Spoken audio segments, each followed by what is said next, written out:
Very good afternoon to all participants and our very distinguished panelists. We have heard earlier that the charity sector actually enjoys a high level of trust and is attractive to the terrorist organizations due to the charity's reputation, international networks, and ability to attract large amount of fundings.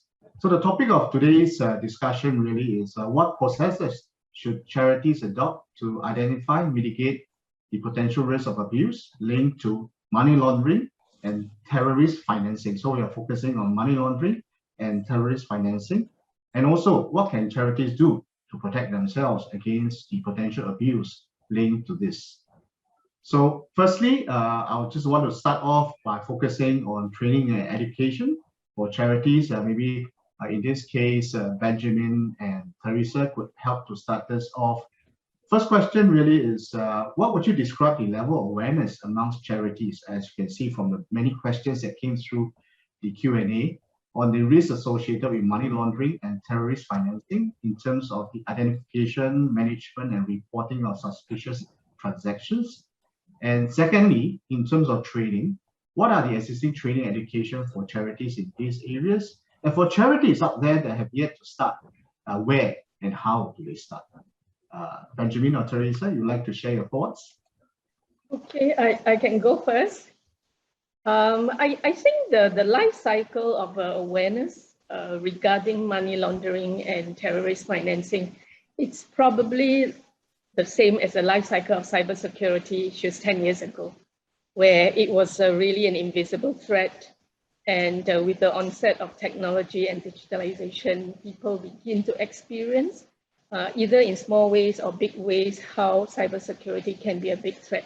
So we really are also at the beginning curve with regards to money laundering and terrorist financing. And of course, with the interconnectedness of the world and also social activism and other types of activism, which requires funding, plus digitization, which makes the world borderless and connectivity available at a touch of a button, this threat is becoming very, very real. Yeah, so I would strongly advise that boards and senior management look at their role with regards to, protecting charities against these two very big threats. And one of the main things about, getting into this space is just being educated, attending training. Just like a few months ago, my board attended cybersecurity training.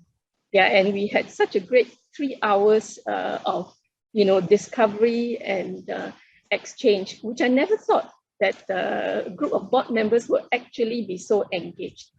So it's the same here. I would encourage all charity boards to attend training against ML and TF. And it's available. Firstly, get your protecting your charity against ML and TF. That's on the charity portal. It's a very user-friendly, easy to read guide. It also exposes boards and management to the corruption, drug trafficking, and other serious offense crimes, as well as the SOFA, Terrorist Suppression Financing Act. And it is very interesting to find out how this all started, right, as part of the global movement against money laundering and terrorist financing. And as you get into the reasons behind why we all have to be vigilant, it just becomes, part of not just duty, but just part of humanity. It's the right thing to do. So down to how about training for staff and other members of the charity? The Commissioner of Charity has actually partnered with two organizations. The first one is the Law Society Pro Bono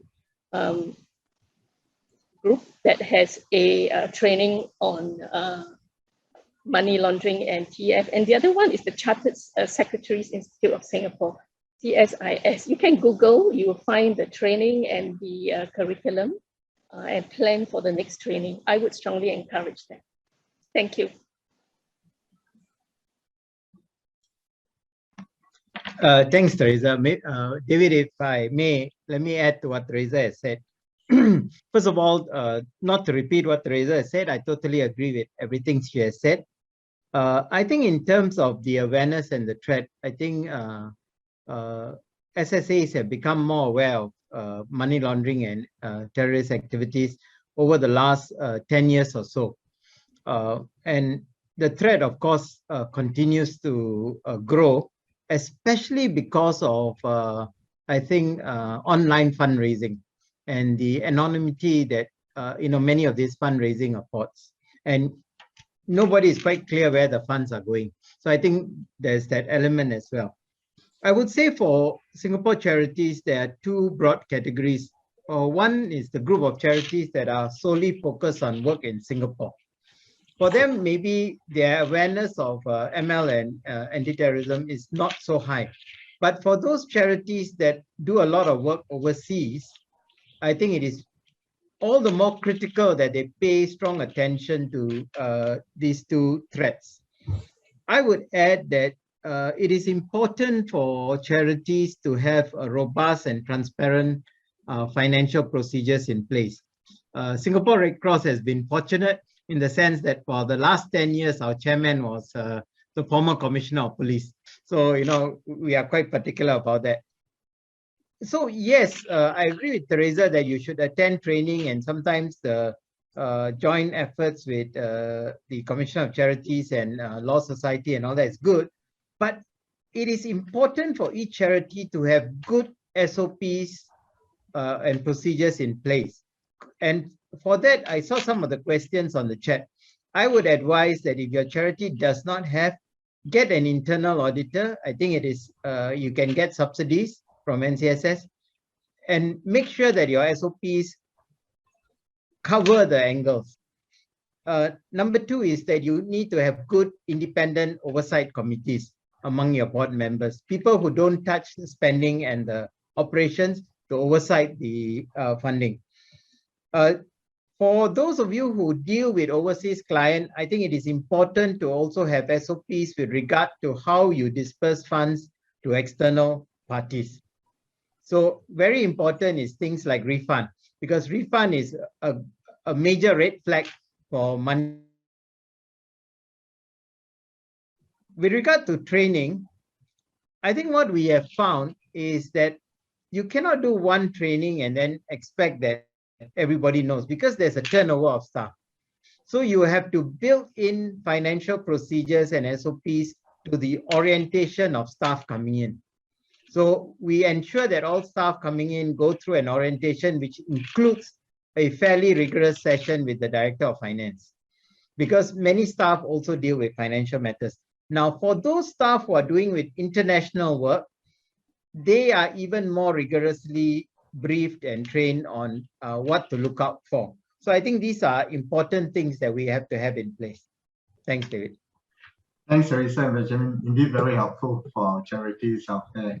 Let's move on to the next topic that we talk about by the SPF colleagues in terms of the sources of funds. We need to trouble Prof as well as Theresa in this. When it comes to the better practices in these areas, how should charities, do this due diligence on the donors and sources of funds, given the quite challenging environment that they operate in?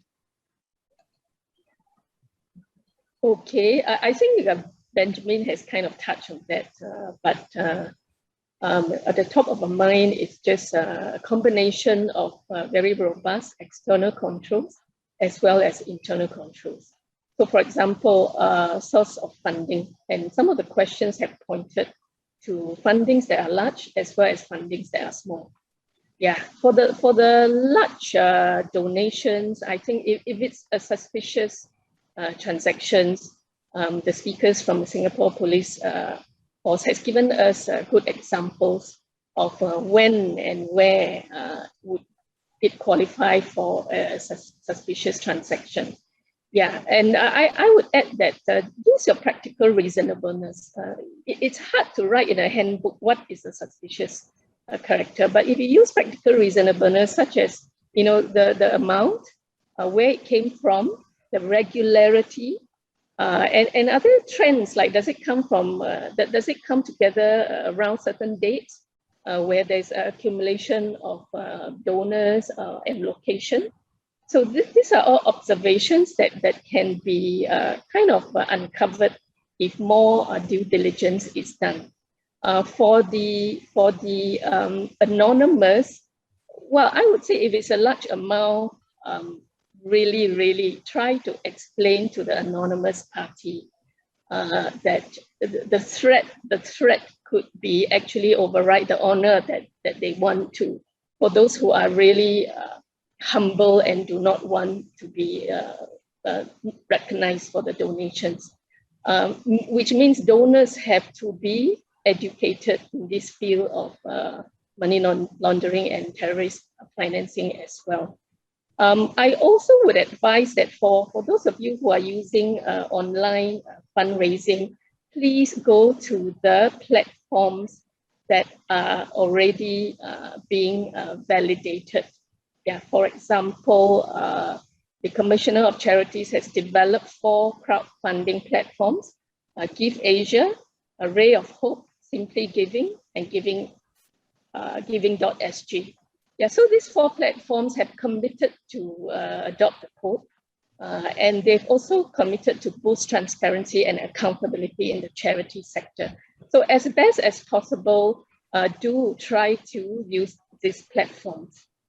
There is also a new type of philanthropy which is going through, say, Robo Investments, yeah, which allows donors to invest and pledge funds for charities, even to the tune of $1.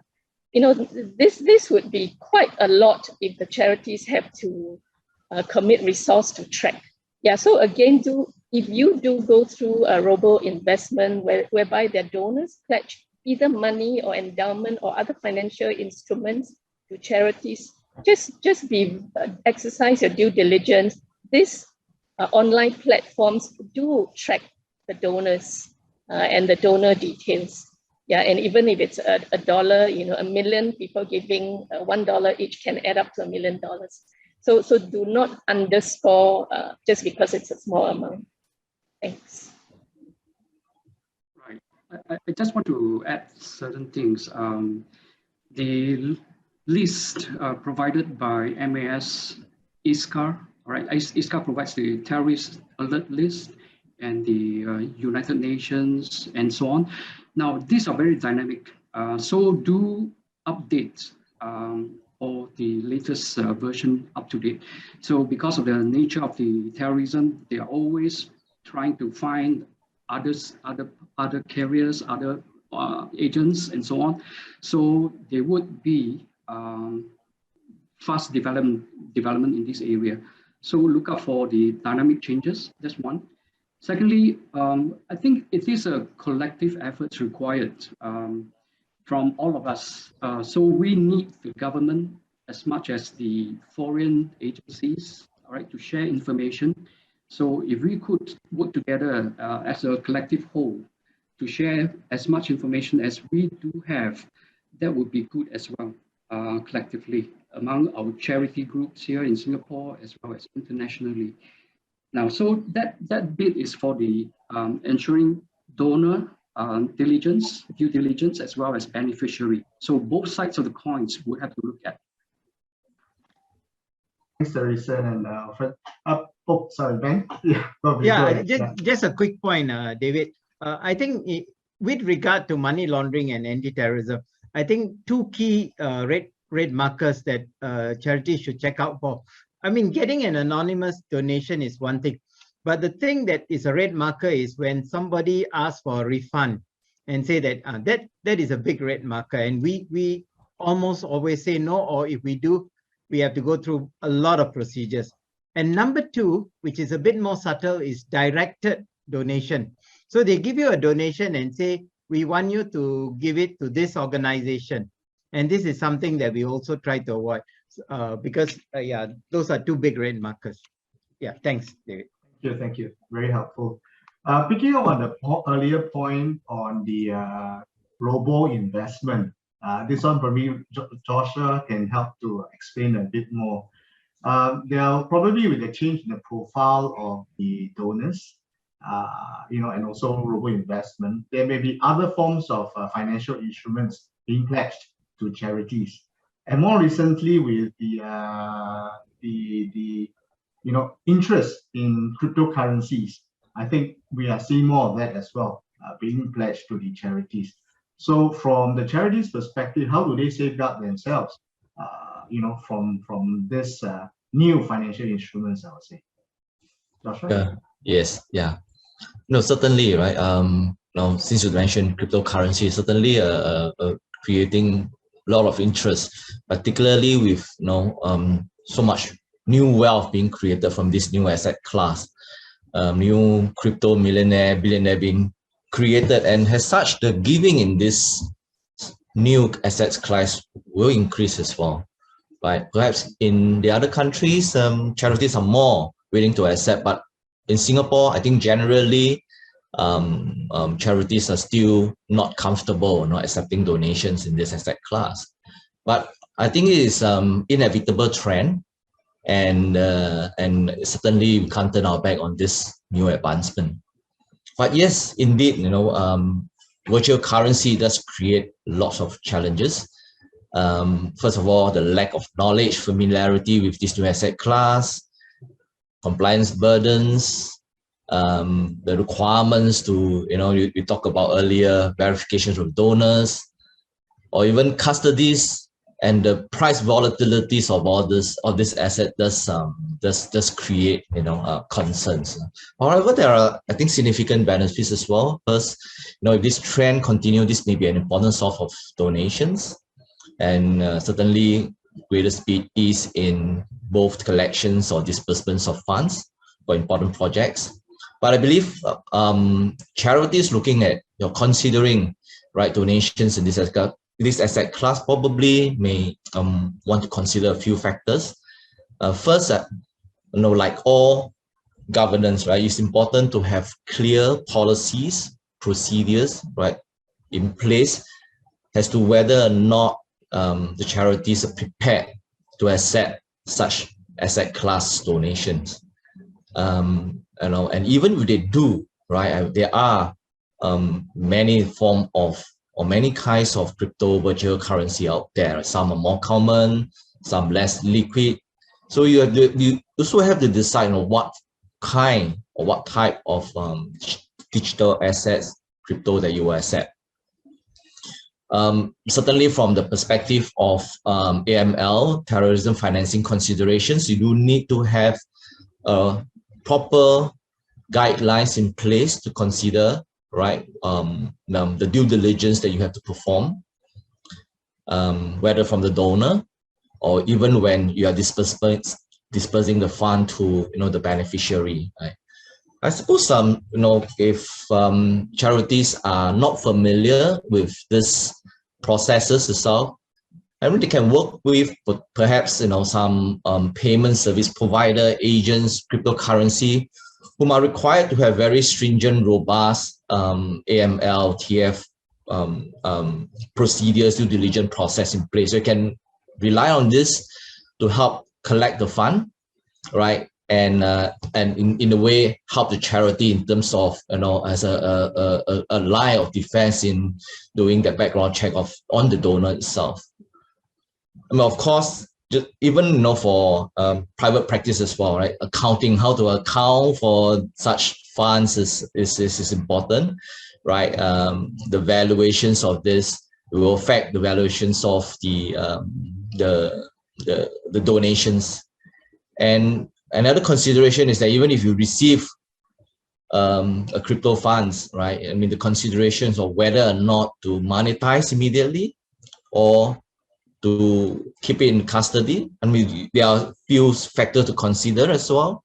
I mean, first of all, does the charity have that sufficient expertise in place to ensure safe custody, right, of this new asset class?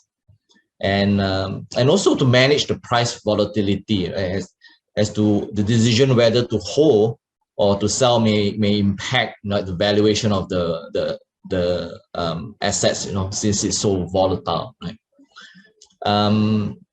I mean, as a matter of governance, I think it's important that, if charities thinking of such form of new assets class as donations, then they do need to have a proper policy in place, right, to basically track and to govern this whole assets class. Yeah, thanks, Joshua. I think this custody side is really true, given that there have been quite a few recent incidences of wallets being stolen. Yeah, I mean, Yes. wallets being stolen. I think that's really true. Yes, Alfred, you want to say something? Yeah, I want to add that in theory we can actually trace who are the participants in the transaction in Bitcoin and so on. But it's challenging. It's practically challenging. That is why recently the MAS withdraw the license for Binance, right? Yeah, that's a crypto exchange. So that itself sends a strong message that maybe us as charities, we should actually stay away from cryptocurrencies, donation, and so on. So that itself is, in principle, a strong message to all of us. Thanks, Alfred, for sharing the insights. Yeah. Even if you avoid cryptocurrency, I think charities should know that there's such a thing called social investment that's happening in a big way, outside of Singapore, and even with some foundations in Singapore. For example, Temasek Foundation is very big on social investing, whereby for the charities that have managed to report real impact on the community based on the work that they do, there's such a thing called social impact funding. Yeah.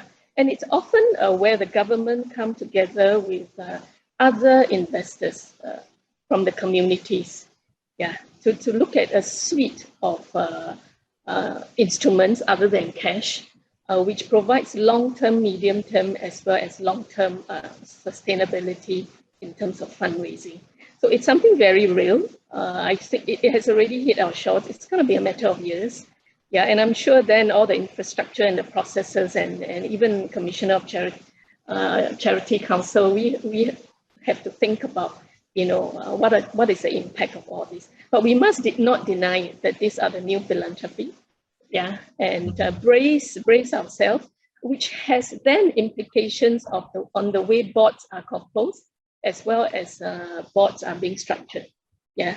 So while many charities have an audit committee, very few charities do have a risk committee. Yeah, and the risk committee is usually parked under a finance or the audit. Yeah, and I'm thinking with COVID and with all the black swan events happening, continuing shocks are just going to happen. Yeah, and this will all have replications on charities. So perhaps if the charities are well equipped and have the right resource, consider having a risk committee that works closely with the fundraising committee. Yeah, and the risk committee should have experts like, David and Joshua, who are well trained on ML and TF, and can kind of put in the policies in both the external as well as the internal controls. Yeah, and at the board level, it is important, besides attending training, to really demand certain levels of reporting. Yeah, for example, boards should set the risk appetite. Yeah, boards should also ask for routine reporting, like what's the status of the AML program? What are the significant compliance or policy breaches? Are there any large deviations in the volume of transactions? The number of anonymous donors, and also what are the trends in the suspicious activity identification? Yeah, because when boards ask for it, management will have to focus, and when management focus, the staff will have to, be more vigilant, because they know they have to produce all these reports to the board committees as well as for the board meetings. Yes, indeed. All of us have to move with times, right? Yeah. So I think that, Theresa, there's a question from the floor. I think there's a bit of interest in terms of the Robo Investment. You mentioned about $1 a month, and that could add up to $1 million. I think it's generated a bit of an interest. So would you like to share a bit more in that? Well, I kind of I kind of brought this up because I wear another hat with the Singapore Institute of Directors, yeah, as the chair of the non-profit committee. And I have actually been personally approached by some of these robo companies, and they are all MAS certified and approved. Yeah, and they all have, you know, a few hundred to a few thousand customers already. And these companies do want to do good.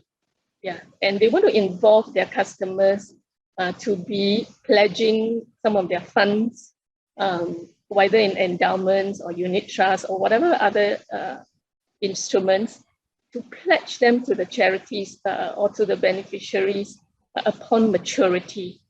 Yeah, and as I spend more meeting with them, I realized that the risk sits with them in the sense that whether the instruments devaluate or increase in valuation, ultimately the risk, the investment risk is on the donor himself or herself. The charity doesn't really take any risk.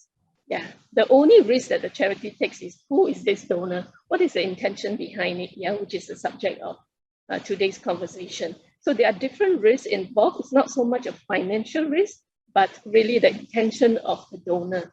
Yeah, and I do see this happening because these robo investors have also approached charities on their own.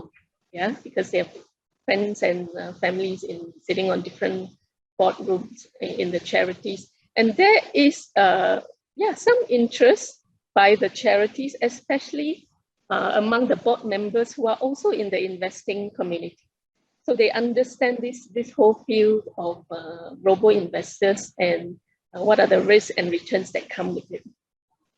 So the conversations are already taking place. It's not something that I'm speculating, and I'm also involved in this conversation. And it's an area of curiosity for me as well. Thanks, Theresa, for sharing more on the robo investment. Maybe let's move on to the topic on disbursements. There are a couple of questions as well in the Q&A, but I guess I'll probably frame them together. Firstly, is the monitoring of the usage of funds, right? So for those with international operations, this is a lesser of an issue. But for those charities with limited international network, and also with the restrictions from travel restrictions from COVID, so what are some of the sharing, the recommendation to the charities to monitor the usage of funds so that eventually it meets the original intention as well as the original beneficiaries? So I just open it to the panel, whoever would like to just share a bit more on that. Okay, I think one way is to work with key partners whom you are familiar with and which have the strong international backing, which are probably not in the class of dodgy or suspicious party. So you can work with this because there are so many international agencies, Red Cross and so on. Then if you make it, you don't have to physically be there handing over the cash. You can transmit it to regulated means, to banks, recognized banks, and so on. And then that is handed over to your comfortable party, who can then transfer the money to where the party, the beneficiary. Of course, you do a first cut of the beneficiary check, all right? Who are they? Are they valid? Are they bona fide? And so on. And if that's cleared, then you can work with agencies around the world. Yeah, that's my take to it. Yeah, David, I just add to that. So of course, organizations that have partners overseas, movement partners, it makes it easy. So for the Red Cross, we always have the default, our sister national societies in the Red Cross, Red Crescent movement. And of course, it being an international movement, which is an auxiliary to the government, they are quite regulated and reliable in most instances. But I understand that, even Red Cross often works with non-movement partners. So we need to be a bit more robust in our systems. For Red Cross, and maybe it's a model that some of you can follow, is to come out with a good MOU or SOP that you get your partners on board with before you provide the funding or approve the funding. So in our case, part of the MOU includes a requirement for the project that we have undertaken to be audited. Okay, so that is a second important thing. The third is that, as Prof said, I think you need to do due diligence checks on your partners. And not always easy, but sometimes this is where you may not want to work with the Red Cross movement, for example, but you can ask the Red Cross movement, how is this guy, do you know them? Do they operate? Are they a regular operator in that field? If you're going to fund an organization which has no work at all in that area, and then suddenly they're asking you to fund them, it's a red flag. Okay, now I give you one example. When we decided to do rebuilding in Nepal, we had a challenge, because if we had channeled all the fund through the Red Cross movement, there would have been a bottleneck.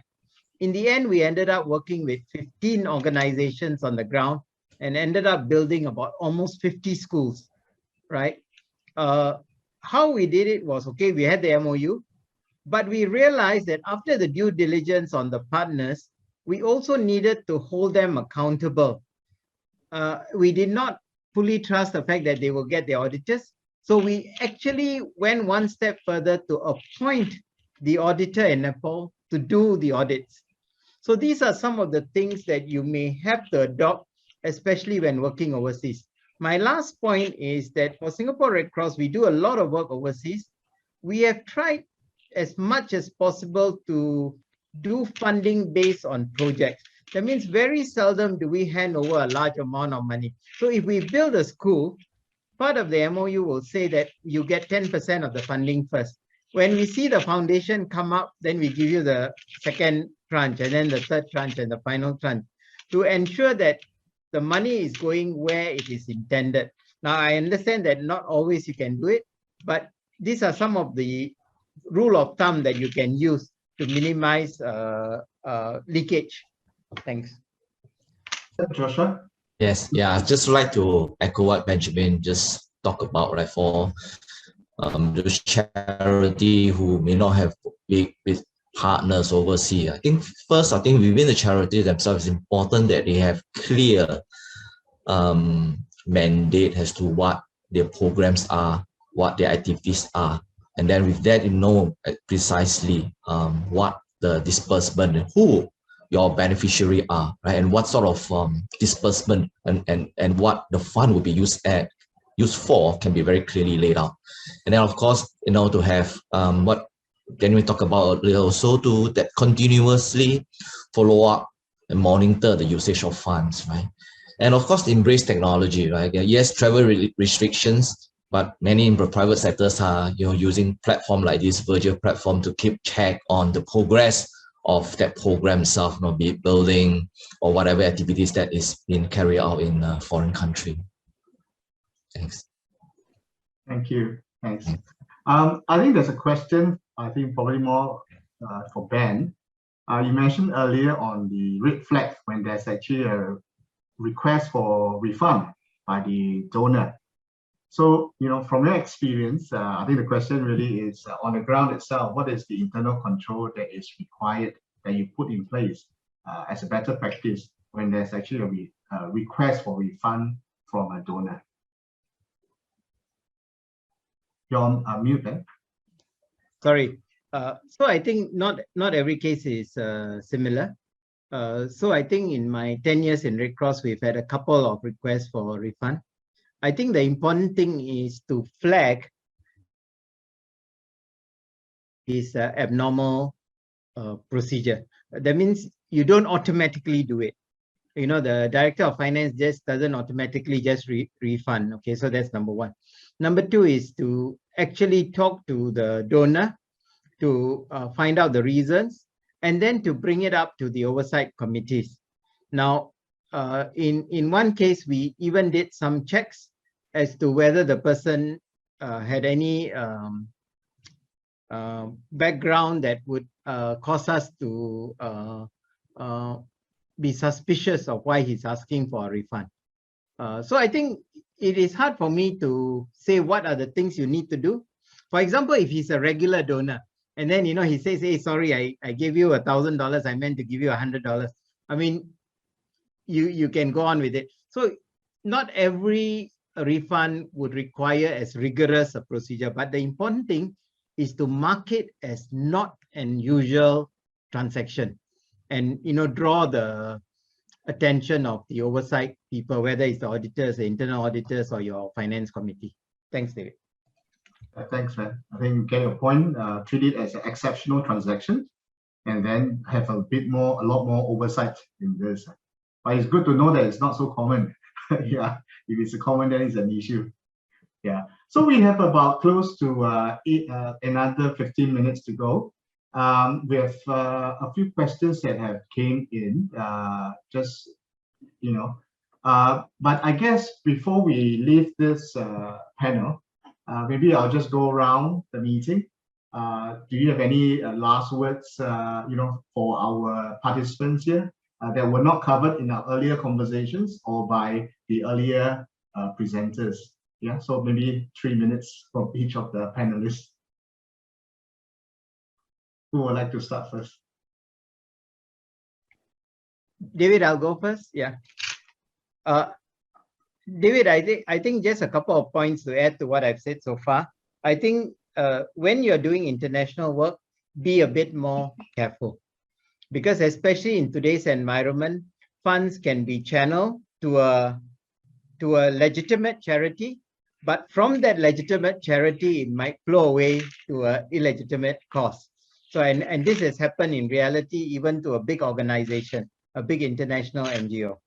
So you got to be careful. You got to go the extra mile in terms of the checks and balances.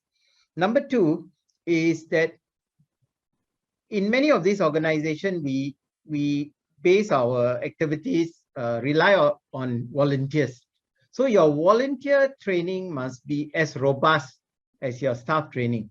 So we actually make our volunteers go through a program, especially if they're involved in overseas work, called Overseas Disaster Deployment Training. And a key module of that overseas disaster training is what we call the Planning, Monitoring, and Evaluation Reporting, where we sensitize our volunteers to be able to observe on the ground if the funding is not going where it is meant to go, or the beneficiaries are not the beneficiaries that was meant to be. So, they are sensitized to looking out for red flags. So I think many of our organizations depend on volunteers. So don't forget to sensitize and train your volunteers as well. So this would be the additional remarks I'll make. Thanks. Thanks, Ben. Okay, I can go next. I like what Alfred talked about in governance and culture. And it got me thinking about, in this very, I would say very harsh world, of money laundering and terrorist financing, which can instill a lot of fear and trepidations. The onus lies on the leaders on how to move the workforce from just knowledge to wisdom. Yeah.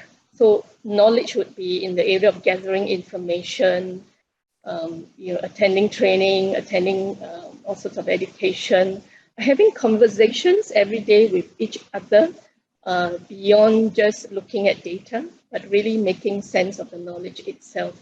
Yeah, that's the first level. Yeah, the second level is, how can the workforce move towards understanding? Yeah, how everything is connected, especially with digitization and foreign outreach. Charities, it's best for charities to expose themselves to what's happening really outside of the charity, outside of the sector, even how private sector, public sector, and non-profit sector really do gel together in this united effort to fight terrorism and serious crimes and laundering. And the last part is the level of achieving wisdom, right? Because governance is really about a good balance between compliance and performance. Yeah, so how do you achieve that balance? Yeah, the other balance is money versus ethics. I know many charities make a lot of money, and sometimes it's tempting to close an eye. Yeah, but ethics is also equally important. So how do you balance that? The other area I can think of would be trust versus vigilance. We want to trust our donors, we want to trust our volunteers, and other supporters. How do we balance that against vigilance, so that we are not paranoid as well? And the last area, which I think we need to practice a lot of wisdom among the charity workforce, is rules versus personal accountability. Yeah, rules can really weigh us down. But if we understand the true concept of personal accountability, rules are just there to make sure we behave. Yeah, but beyond the rules, how do we stay vigilant? Yeah. So my takeaway here is, charities, let's move from just gaining knowledge to moving towards wisdom. Thanks. Yeah, perhaps maybe I can go next. Technology is taking center stage in many of discussion today, particularly during this period. Right?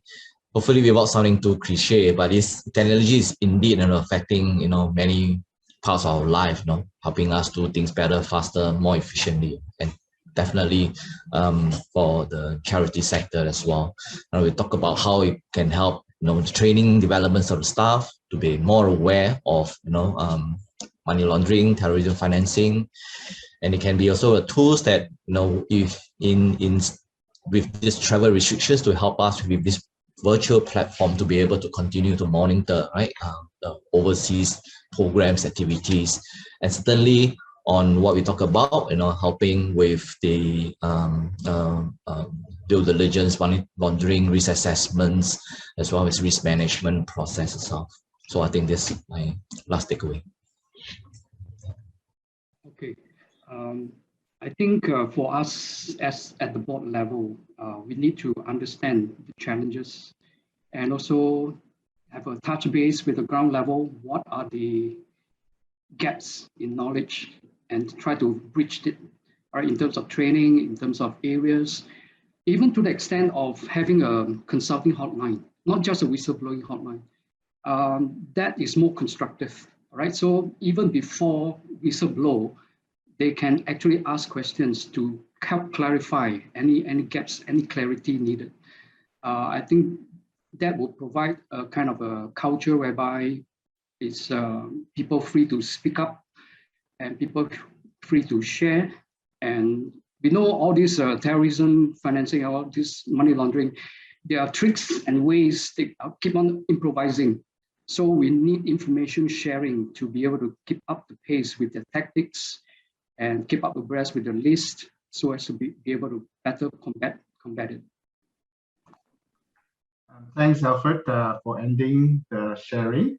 So with this, I would like to end this afternoon's panel discussion. Please join me, participants, in thanking our very distinguished panelists for a very engaging sharing. And we hope that we have all benefited from this whole session. Yeah, and thank you.